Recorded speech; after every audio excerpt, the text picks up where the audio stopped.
हाय हाय हाय, सुनाओ ना जी, कैसी हो? देखो मैंने बर्तन धो लिए, सारे के सारे बर्तन मैंने धो लिए। वो जो अपना वो काम था, कपड़े इस्त्री कर लिए, धो लिए, सब काम मैंने कर दिया, ख़त्म कर दिया। बस आप आराम करो। कितनी खूबसूरत आंखें हैं तुम्हारी, सीरियस में। हाय हाय, तुम्हारे कान वो हा गुरगो की तरह, बड़ी मज़े की कान है तुम्हारे, मज़े मज़े। सुनाए, मैंने देखो कितना काम किया, बस आप आराम करो। कितनी सफाई की मैंने, ये कैसी सफाई की है? तो कैसे सफाई की? अच्छा मैं दोबारा सफाई कर दूँ, आप टेंशन ना ले। सफाई मैं आपके लिए कुछ भी कर देता हूँ, बस आप घर में बैठो।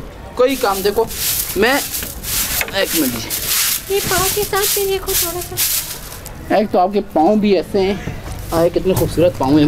मैं बस क्या करूँ बताओ ना, आपके लिए तो मैं मर चुका हूँ। मैं कहता हूँ पूरी ज़िंदगी काम मैं करूँ और बस तुम आराम करो।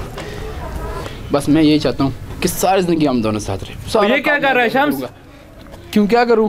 क्या कर रहा है? उसकी टांगे दबा रहा है तू? मेरी बीवी है, तुम्हें कोई टेंशन? और इसको भी शर्म नहीं आता? ये कैसी बीवी है यार? इसको तो कसम, ऐसी बीवी को तो कसमें। तो क्या वैसे ही आ जाते हैं, तुम टेंशन ना लो, मैं हर टाइम तुम्हारी ये खिदमत करूँगा। वैसे यार एक बात है, तैमूर तो सही कह रहा था। मैं देखो तैमूर घर में कैसा है, क्या वो वाकई में बादल है? मैं भी इसलिए करता हूँ। अच्छा मैंने कपड़े भी सारे धो दिए, झाड़ू पोंछा भी कर दिया है। और मुझे खाना देखो नहीं बनाना आता ना। तुम थोड़ा सा अगर मैंने हिम्मत करो तो खाना बना दो ना मुझे। क्या कह रहे थे? कैसी बीवी को तो क्या क्या ऐसी बीवी को सर पे बिठाना चाहिए।